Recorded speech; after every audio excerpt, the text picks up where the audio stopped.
appreciate all of you guys coming out early this morning and showing up. So I have a really esteemed panel alongside of me right now, and I would do them a disservice in trying to introduce them and spend 15 minutes talking about all of them, about each one of the things that I've been able to find. So we'll kind of just go down the line, introduce you guys yourselves, tell us a little bit about your company, and then we'll kind of really just get right into the nitty-gritty. And then we'll just get right into the nitty-gritty of everything. Okay, thank you so much, James. I appreciate it. Thank you so much for having me here. I'm happy to be here. My name is Ryan Lathrop. I'm the president of 360 Group International. We're a private security firm based out of Los Angeles, and we operate nationwide and some places internationally as well. We specialize in bodyguard work and event security as well as estate security. My name is Fern Chan. That's Fern like the leaf and Chan like Jackie. I'm a former higher education executive turned full-time mompreneur. And I coach people in communication skills so they can get their message across so it sticks with their audience. And they don't do death by PowerPoint because we don't do that anymore. But in doing all those skills, I can tell you this. When you switch into entrepreneurship, you can do business like a mother. Thank you. You're welcome. I'm Brian Bauer. I'm the founder and executive director of the Abundance Foundation. We are a 501c3 nonprofit based in Fort Collins, Colorado. We are bridging the gap in the current addiction treatment model where we're seeing the highest levels of relapse and recidivism, and we are getting people's lives back to self-sufficiency when they're transitioning back to that way of life. My name is Robert Chisel. I'm Professor Emeritus of Pathology, Environmental Health Science and Radiation Culture at UCLA. And I'm in healthcare. I have 16 patents and 6 companies in healthcare. Actually, I'm a medical magician. I can tell you all about so it's my mission in life to make all creatures in the world healthy, beautiful, and sane, and I can cure almost all until now uncurable diseases. What I want to focus today about is what I can do for healthy people and for them not to get sick. So my chemical does tons of things. Like I work in human intelligence, make you smarter. It's anabolic, your muscles grow, you see better, and tons of things. I'll focus on this later. Thank you. Hi, I'm Cy Alexander. I'm the CEO of Cyrus Alexander Enterprises, and I'm a former Division I head men's basketball coach at HBCU institutions. I took 6 teams to the NCAA tournament. All right. And thank you. And I understand what mental fitness is all about. And to me, that means developing good habits, which we'll talk more about, and developing trust. But I'm honored to be here and look forward to working with the panel. Thank you. Thank you guys. All right, so with well-being being one of these huge topics that have been covered in multiple of the panels and a lot of the keynote speeches, how would you guys define elite mental fitness and in the context of actual leadership? And then what distinguishes it from, let's say, general well-being? You want to take it first, right? Sure, I'll take it first. Okay, so one thing that I've always remembered, and I learned this years ago, is that stress kills, right? So if I want to make sure that I'm healthy mentally, then I have to try to devoid myself of a stressful environment. We are all in positions as CEOs, I'm the president of a company, as C-suite type individuals, and we're leading teams or companies of individuals, and there's a lot of stress that comes along with that. And so I also find that there's a close correlation between physical fitness, right, and mental fitness. So I personally believe if I'm physically fit with my body, then I try to remain as stress-free as possible, then I can stay, fit in my mind as well. And so, to me, that's just I guess in a nutshell, what I think about that. I think from my vantage point as an executive and as a mother, any of you have squeezed out the size of a watermelon out of the size of a lemon, you will know what fitness means, right? So, right, managing all the things that you have to create life, but then also manage all the things that come with it. I think, I give a little bit of a different perspective on what it means to have fitness, but also how do you manage your life? How do you manage all those things? But I think more importantly, when you are in leadership positions and you're also trying to manage business and family, you learn how to manage through chaos. Because believe me, when you're a parent or when you're in business, disruption comes at you anytime, I just got a call from the nurse's office this morning, and I'm like, sorry, baby girl, I can't come get you. Mommy's in Vegas, so call daddy, right? So again, how are we in those moments?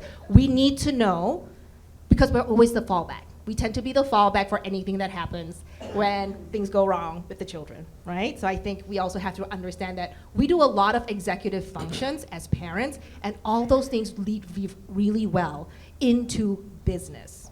And those skills, the empathy, being able to say, okay, we are in crisis right now, but I want to also hear and acknowledge you are in this state of discomfort, pain, and then be creative problem solvers. Because what we don't want to do is become the dispassionate leader that doesn't give a hoot because things are falling apart, right? Because I don't think we're going to be good leaders. So I think from that advantage, how do we use all the skill sets in business and parenthood to make sure that we cultivate something of value when we face challenges, and build in that chaos as just part of what we do and thrive. Love it. I heard a while back, there's a saying that I really loved, and it's extremity expands capacity. And what that means is the more hard things that I do, the more capacity I have to do more hard things.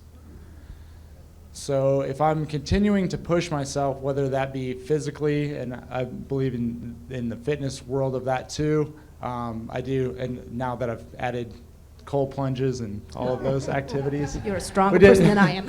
Well, I did it the other day, and I told one of the guys that I was doing it with that that's gonna be the hardest thing that I do today, is to get out of my warm bed and go get in water that's like 32 degrees. Anything else that happens that day is going to be insignificantly easier than that.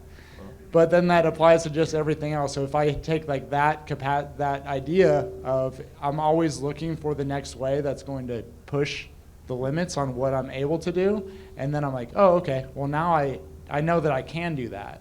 And then the way that portrays then down to the team is if I'm leading from that position where just personally I'm trying to find new ways to push myself, people might not push themselves in that same, I'm not saying that everybody's going to start cold plunging, but they might be out trying to find different I'll ways. dip my toe in. Right. Yeah, but that level of intensity, right? I mean, Right. So, but they could be looking for other ways that they're trying to improve themselves as well.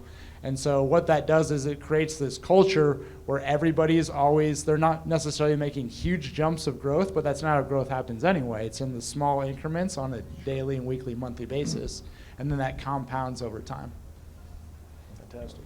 So for me, mental fitness has to do with intelligence. So what is intelligence? What my chemical does, it improves your memory. And memory is 4 to 5 times more important for good grades in college and in schools than IQ. So an increase of memory makes you smarter. That's what my chemical does. It does all. It can cure also mental diseases. So actually, half my patients, I don't even call them patients. I call them customers, because they are not even sick. They just want to sleep better. I'm now down to 5 hours of sleep. I'm never tired during the day. It gives you almost too much energy. You drive better. Your reactions are faster.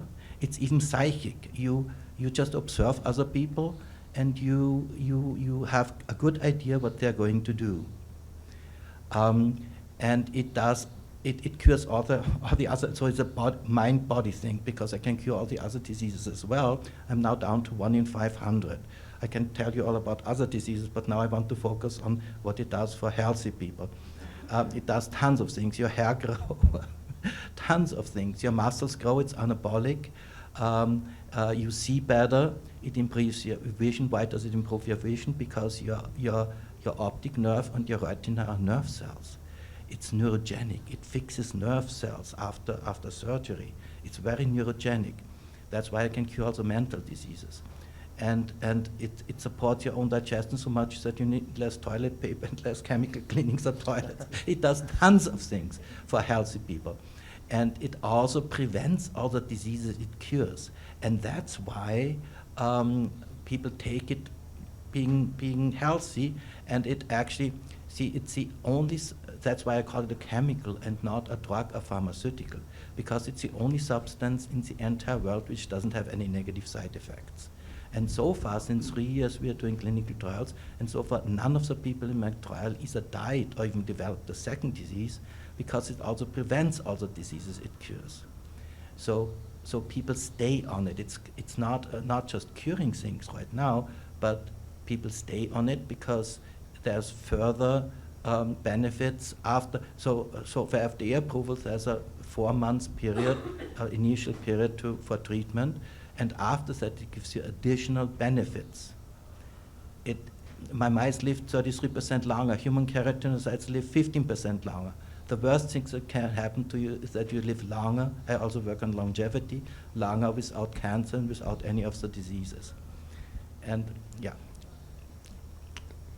Beautiful. And For me, being elite as far as mental fitness is concerned, I'm thinking about being in good mental shape as far as developing good habits. Whether you're leading a basketball team, whether you're leading a company, whether you're leading a group of educators or lawyers, you want to try to make sure you get your team to try to improve in whatever they're doing 1% every day. The aggregation of marginal gain every day. That's what you're looking to try to do as the leader of that particular group. And there's certain things that you do, and I'll talk about it more as you talk about being a former college basketball coach. I don't know how many of you all have ever heard of the late John Wooden, UCLA basketball coach.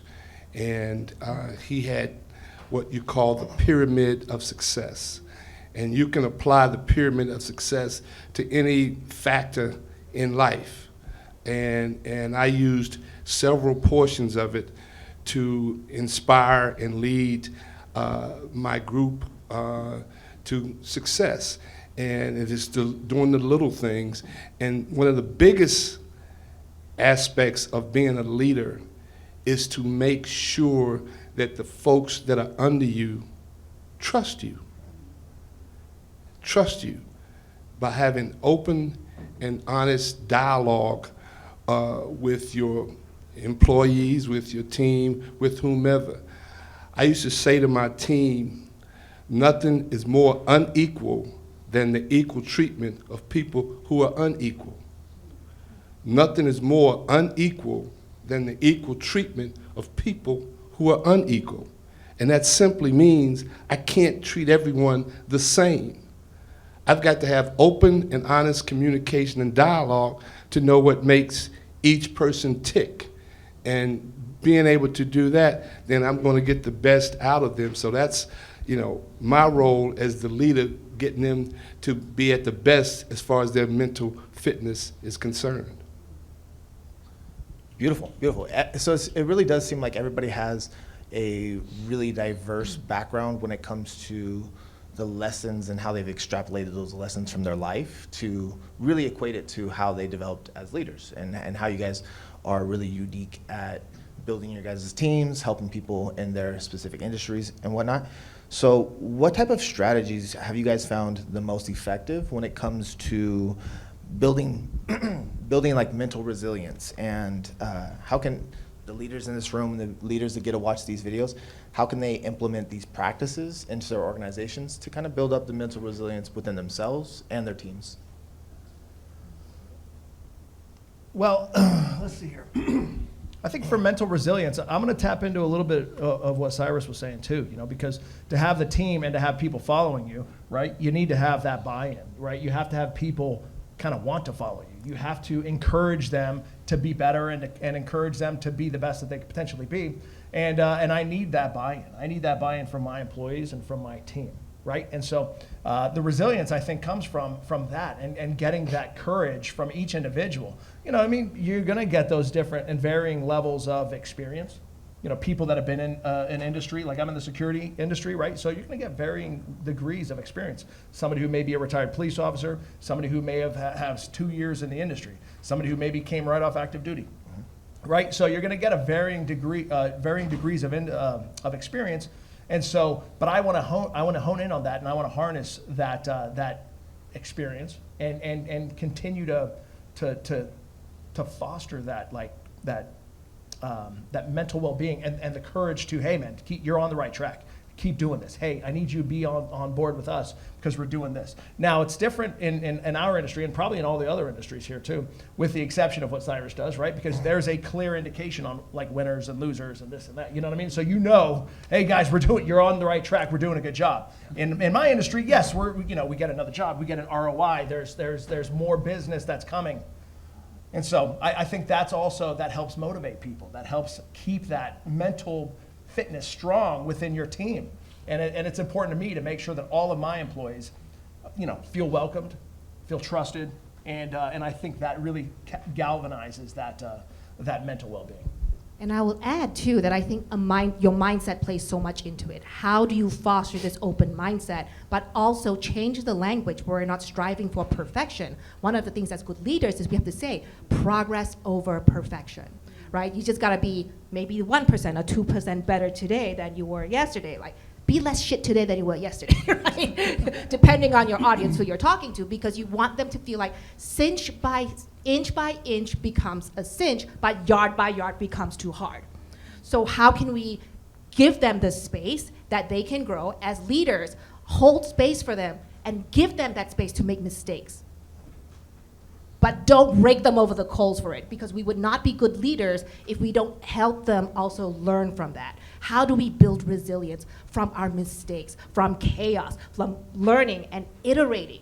So we also have to say, hey, I'm also learning from you. So if this doesn't work, it's okay. What did we learn from this? And then let's move forward, because then this becomes an iterative and collaborative process, like you said, right? How are you gonna earn that trust so that they believe in you and you say, okay, it's okay, we're all humans, and I think we have to do that as leaders to understand and be empathetic, right? There's a lot of things happening in their lives. We don't know what is affecting their well-being, but if they know that my leader has my back regardless of what happens because they're empathetic, then we can move forward and create a better environment as leaders. Moms, parents, whatever it is in the role, because I think they're all connected, right? Why should we be different when we're at work, when we're at home? Because they're the same skill sets. Well said. I think I can add on to that a little bit, and this kind of also goes with what I was just talking about. In the therapeutic world, there's this idea called the window of tolerance, and within that window is what you are able to go through basically mentally, right? So whatever you can tolerate without being just overwhelmed and anxious and having a breakdown or a panic attack or any of those things, anything that's outside of that window would be something that puts you in that realm. So like for me personally, so I've been sober for a little over 12 years. All right. But Congratulations. Good work. But the reason that I bring that up is in the beginning of that, my window of tolerance is super small, right? So going to the grocery store and having a conversation with the person at the checkout counter was like, they're like, how's your day? And I'm like, geez, I don't know what I'm doing. But now I'm here doing this. And so it's like Inch this, by inch, my friend. Inch right. by And so, but it happened because each step of that was slightly outside of the window of tolerance. Sure. But I had to push, and anytime it was a push against that, it was like, okay, now it expands. Now here's the expansion of the capacity of what I'm able to do and withstand. But it's like if I stay inside that window and I'm just going through the same motions of things every day in my comfort zone, it has to be at least, it can't be something like you were saying that's a yard outside of the comfort zone. It has to be just outside of it, and then just outside of it again, and then just outside. But it's the consistency of that over time that ends up building that out. And then before you know it, then it's like you turn around, it's like, oh, then when something major happens, it's like, okay, I can manage it because it's still inside of my window of tolerance. That's a great story, by the way. Yeah. So mental fitness is for me mental health. The thing is that what I do has huge societal implications. I can get rid of anxiety and depression. I can cure within a week, the fastest ever. It gets rid of most of the suicides, of the weird behaviors, and of the withdrawals. It gets rid of addiction. It gets rid of aggression, which is involved in killing and in wars. You sleep better. I can cure all the mental diseases, and I can also prevent all the mental diseases. So you just feel almost too good to be true, and you probably notice now that the whole thing is worth a ton of money. Anyway, every year I come here to get 4 more awards, and I'm in this time I'm in 6 panel discussions. And I have US Capital Global, Donald Capital, Private Equity, Morgan Stanley, JP Morgan, Merrill Lynch, Wells Fargo, and State Bank of India as investors. And just as an investment, for instance, anxiety and depression, the worldwide damage it does is worth $1 trillion. All the suicides, all the weird behaviors, and so on, worldwide. So my investors make between 10,000 and 100,000% over 10 years. Even as an investment opportunity, this is something you probably usually don't hear of. And and if you are interested in any other diseases, even the flu, okay, just the flu, because that's not a real serious disease, I can mention this now. The flu is down to 3 times sneezing, no coughing, no fever, no tiredness. It takes half a day. You just clean your nose, lots of mucus, you clean your nose and your throat, and the flu stays with you. You cannot transmit it anymore, okay? Everybody who has the flu stops there. I can cure COVID and anything on the planet. I'm now down to 1 in 500, so now I'm addressing other diseases which are more frequent, 1 in 500 I can cure, and I'm now down to 1 in 15,000, 1 in 33,000 I'm now addressing, all the rare diseases.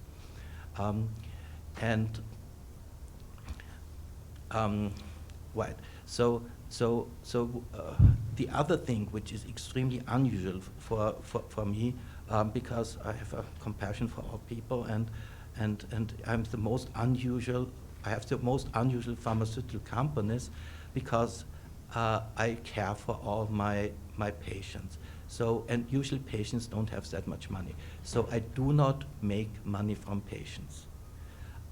That's why I call it a treatment and not a sale.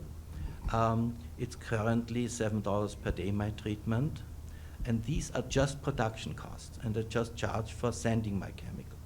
And I send my chemical worldwide, and we can currently produce 2,000 tons per year of my chemical. That's good for 5.5 billion people, and that's how many people would benefit from this. Thank you. As a former coach, as a leader of men, it was incumbent upon me to do 5 things in the process. As Ryan said, I worked in a bottom line kind of business that was exposed nationally. Either won or you lost.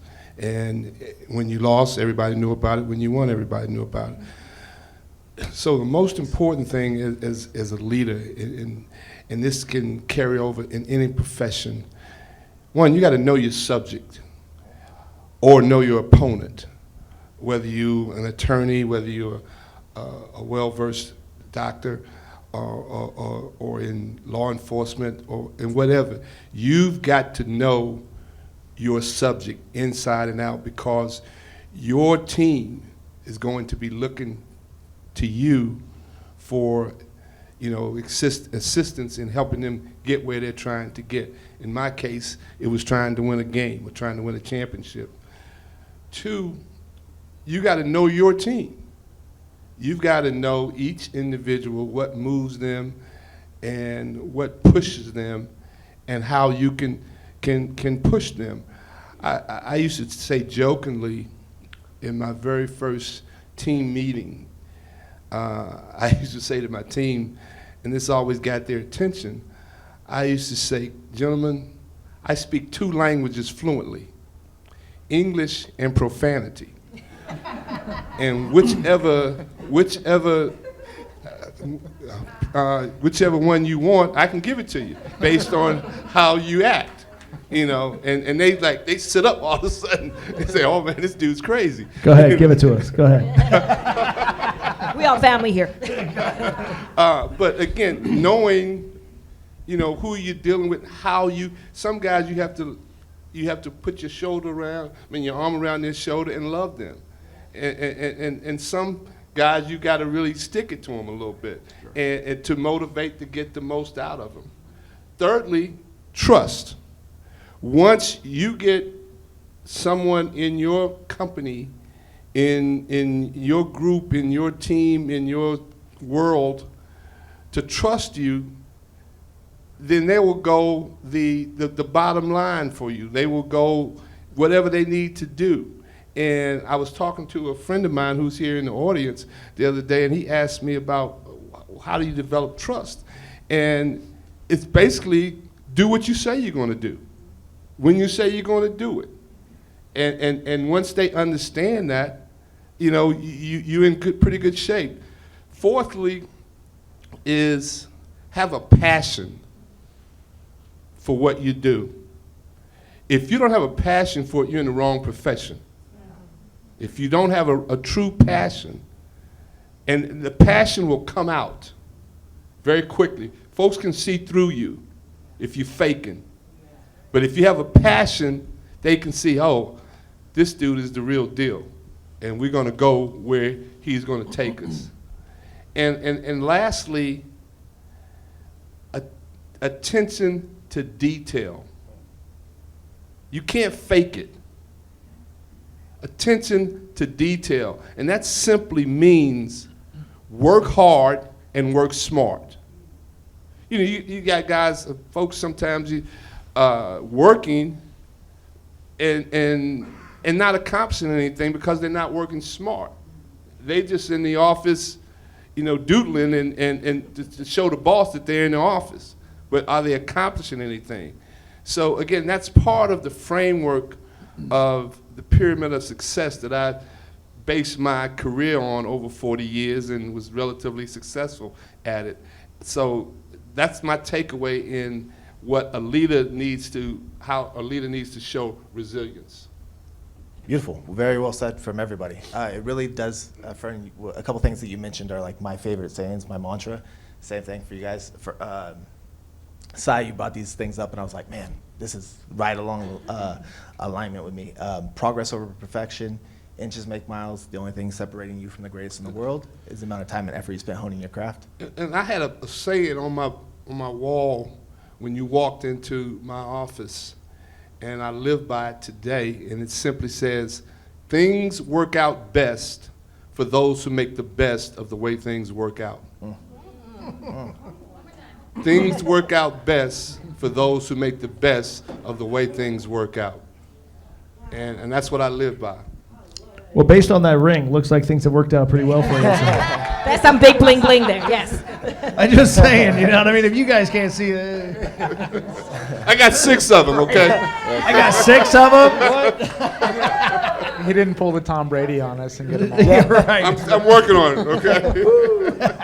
Okay, so just in the essence of time, I know you guys have a million and one things that you guys can say and so much value that you guys can provide to the audience. So just kind of thinking about it, if you guys could distill elite mental fitness into one non-negotiable practice for emerging leaders, what would that be?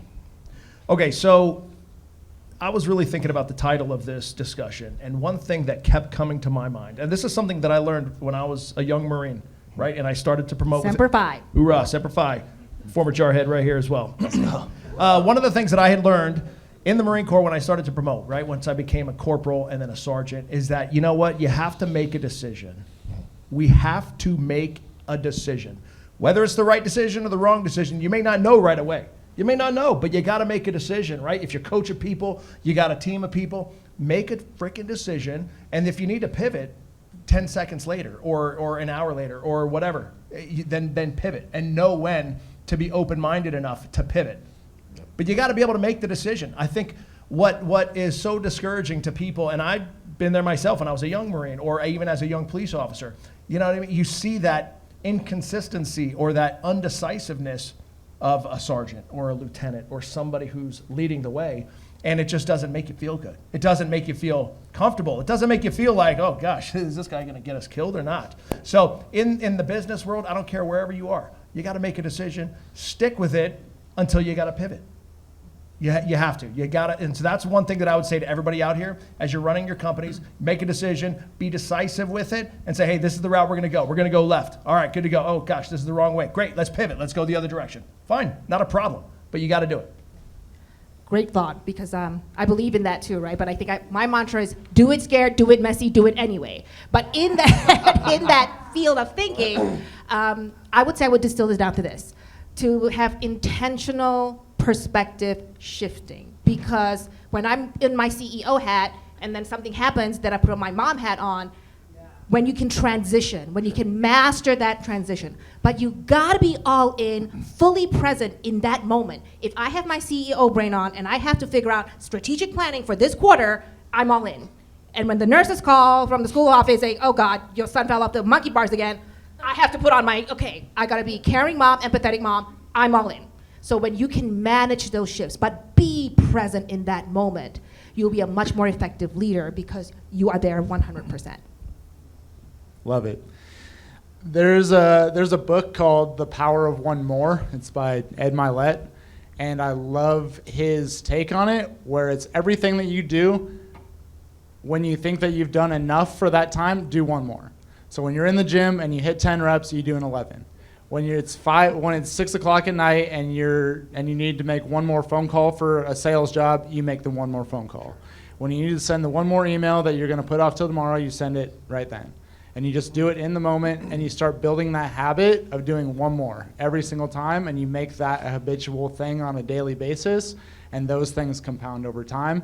And then by the end of the year of doing that, you're exponentially farther than you would have been, because you figure you make 365 more sales calls in a year, and watch where your business goes. Yes, sir.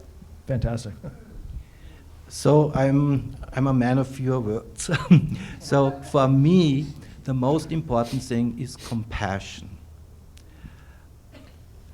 Make love rather than war, and approach the world not what the world can do for you, but what you can do for the world first. And once you tell the world what you can do for it, then things come back to you. Have the best day ever. Let's go. Thank you. Love it. Sai? Hard things are hard. Hard things are hard. That quote was on the desk of President Barack Obama that he saw every day on his desk. When you're the leader, expect hard things to be hard. And you have got to have the resiliency, the know-how, the skill to bring it all, because it wouldn't have gotten to you if it wasn't hard. So understand, don't expect anything to be easy, but expect to be able to work through it by having elite mental fitness. Hard things are hard. I got to tell you, I've learned more like mantras and sayings today than I have in ages. You should put them on T-shirts and sell them. I got to tell right? you, you guys are full of it. I love it. Not full of it, but like full of the. Full of great I didn't mean ideas. that, all right? Yeah, that's debatable. So on that note, I got one more mantra for you. All Bring right, it home, James. So brilliance in the basics leads to excellence. Excellence in the way that you mix your leadership, your style, your flow is what creates greatness. If we look at the top people in any industry, whether it's copywriting or basketball or martial arts and fighting, they're really good at every single thing that they do. But when we think about the greatness, when we think about the GOATs, it's the way that they put it together, the way that they're able to lead by example, which really makes them stand out in our minds as the GOATs, as why we'll argue for Michael Jordan or for LeBron or for, you know, whoever it is. We'll be like, this guy's the best ever. Are they the best in any specific stats? Usually top 5, top 10, you know, maybe. But it's the way that they're consistent with everything is the reason why they're considered the GOATs. You know, it's how they put their little flair on it. So, do we have time for any questions in the back?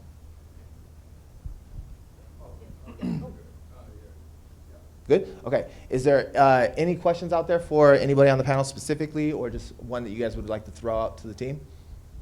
Questions? Here, I'll come over.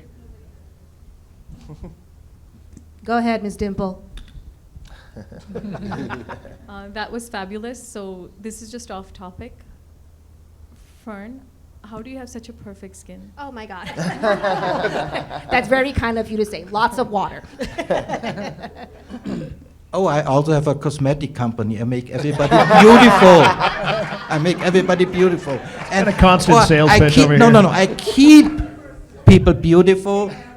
Yes, and yeah. And it cures all skin diseases. Yes. All of them. Was there anybody else out there? Questions? Did you ever play against Bobby McKnight? That's all I want to know. Indiana. Yeah, I did. I coached against him. Oh, okay. Yeah. I lost, but I coached against him. You were What there, did you though. That's learn all from that matters. You were loss? there at that stage. Appreciate you guys. Thank you guys Thank so you much for very your time. much. Panel, amazing job. You guys are freaking awesome. If you guys have any questions for them, they'll be out in the hallway. Make sure you guys get those LinkedIn accounts. Make sure you guys link up and connect with everybody. Such a plethora of knowledge up here. So appreciate you guys. Thank you, folks. Thank you.